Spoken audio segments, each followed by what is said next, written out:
If you take a look at this 40-year run on the dollar is designed economically to lose money every single year. So why would you save something that loses money every year? And what this means for somebody on retirement plans is that after you retire, the value of your dollar goes down and your cost of living keeps going up. To my rich dad, that was bad advice and made no sense. We sold it from 160 to 200 or something like that. A nice tidy profit. Yeah, we made about $3.5 billion on a $500 million investment, as it turned out. I still sold it way too soon. Since I sold it, they must have shot a gun off and said, Warren sold, now it's time to let it go up. Well, yeah, you left money on the table. A lot of money. Dummy. That's what exactly right. Charlie Munger would say, right? Charlie would say, you've done it again. But you can't keep always trying. For the average person who's maybe never bought a stock before, what's your advice about that? You can't constantly sit there and wait and say, oh, it's going to go higher, it's going to go higher. We don't even think about that. What we think about is how much is it selling for? How much do we think it's worth? When we bought it at $35 billion effectively, I felt the company was probably worth at least $100 billion. How did it come to your attention? How do you find a stock like PetroChina? I sit there in my office and I read an annual report, which fortunately was in English, and it described a very good company. And told about the oil reserves, told about the refining, told about the chemicals, everything else. And I sat there and read it, and I thought to myself, this company is worth about $100 billion. Now, I didn't look at the price first. I look at the business first and try and figure out what it's worth, because if I look at the price first, I'll get influenced by that. So I look at the company first. I try to value it, and then I look at the price, and if the price is way less than what I've just valued it at, I'm going to buy it. And how do you value it? Well, that's the trick. Yeah. But it's essentially what I would pay for the whole business if I could buy it. And when we sold the stock, it was valued, we'll say, at probably 250 to 275 billion. And we thought that was a fair price. Now, oil had gone up from $30 a barrel to $75 a barrel. Now it's up even further. But today, yesterday anyway, I believe PetroChina is the second most highly valued company in the world. Higher than GE, next to Exxon. ExxonMobil. Next to Exxon. Have you sold the entire stake? Yeah, I have. Mm-hmm. I wish I hadn't, but I have. As of when? Well, we sold it over a period of time. Sold it over a period of time. If it went down a lot, we'd buy it back. Would you ever buy or sell a stock based on political pressure or no. sort of? So no, the answer is no. People being upset about Darfur had nothing to do with why you sold this stock. The Chinese government owns 88% of PetroChina. They also own control of 29 out of the 30 largest companies in China. The Chinese government is the one that has a position in relation to the Sudan. And they have it, if you own any one of the 30 largest companies in publicly traded companies in China, you will have the Chinese government as your majority partner. And the question is, are you responsible for their actions? You're going to China next week for a ribbon-cutting ceremony for ISCAR. Sort of the limit of my abilities, Liz. I mean, that's what they use this. You're pretty good at cutting a ribbon. I've gotten used to it, yeah. Are you looking at other companies in China? I don't look based, no, the answer is pretty much no, but I don't look based on countries or that sort of thing. I just read every report I can, and I try and figure out whether something is cheap. But how would you find a report like PetroChina 4 years ago? This was not a name that maybe that a lot of people would. Other guys read Playboy. Yeah, I read annual reports. All right, we've never even talked about the supply picture, but he's talking about eventually being able to increase the supply of gold. You had a shareholder who asked you a question about gold over the weekend, and your response was pretty interesting. Berkshire versus gold. You want to talk about how that's performed over the years? Yeah, but we can go beyond that. But certainly, when we took over Berkshire, Berkshire was selling at $15 a share, and gold was selling at $20 an ounce. And gold is now $1,600, and Berkshire's $120,000. But you can take a broader example than that. If you buy an ounce of gold today and you hold it 100 years, you can go to it every day, and you can coo to it, and you can caress it, and you can fondle it, and 100 years from now, you'll have 1 ounce of gold, and it won't have done anything for you in between.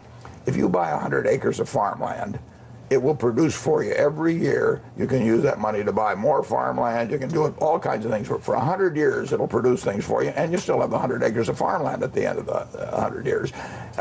You could buy the Dow Jones Industrial Average for 66 at the start of 1900. Gold was then $20. At the end, it was 11,400. But you'd all gotten dividends for 100 years. So a productive asset of any kind, a decent productive asset, is going to kill a non-productive asset over time. Now, in any given 1 year period, 5 year period, any asset can outperform another asset. Tulips.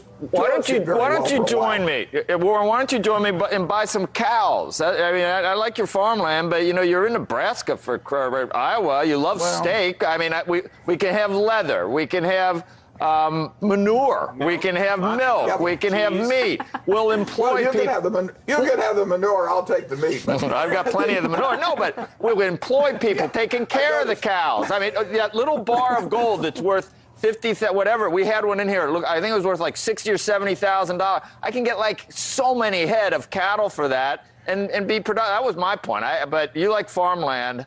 You just too lazy to take care of the cattle or something? Pay some people. Absolutely. Have you ever tried to take care of cattle, Joe? It must be. I think it might be hard. I know I've tipped a few, but I've never.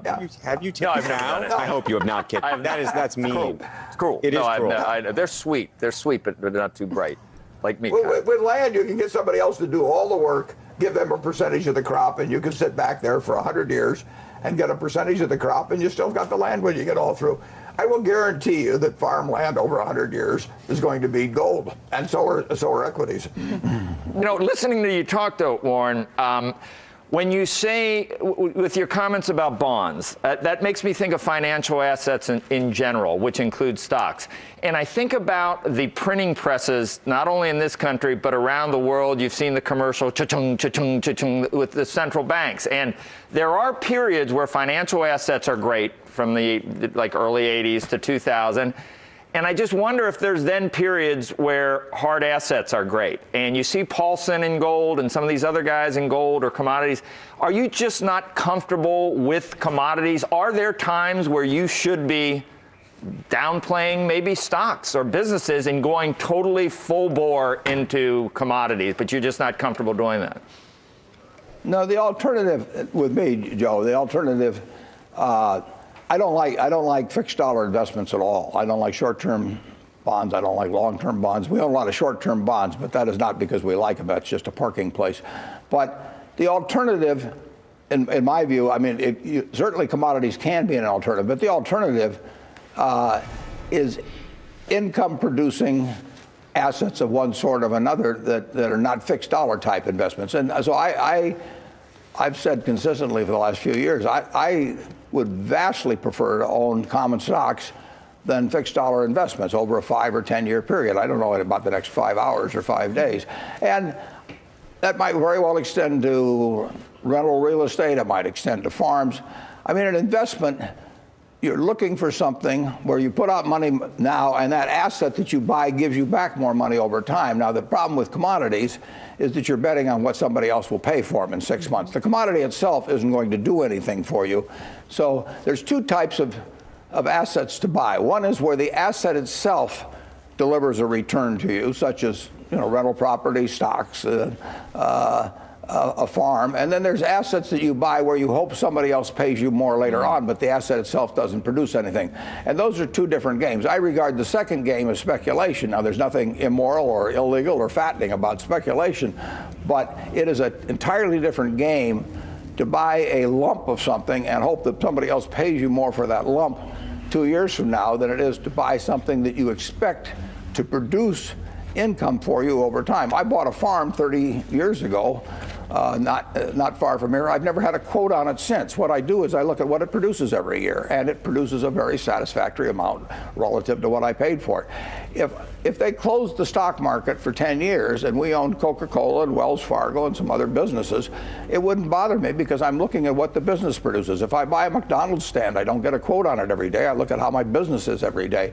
So those are the kind of assets I like to own. Something that actually is going to deliver and hopefully deliver to meet my expectations over time. A piece of art, may go from $1,000 to $50 million, but it's dependent on what the next guy wants to pay me. The art itself, the painting itself, is not going to dispense cash. So I have to find somebody that's going to like it more. And with an asset like gold, for example, basically gold is a way of going long on fear. And it's been a pretty good way of going long on fear from time to time. But you really have to hope people become more afraid in a year or 2 years than they are now. And if they become more afraid, you make money. If they become less afraid, you lose money. But the gold itself doesn't produce anything.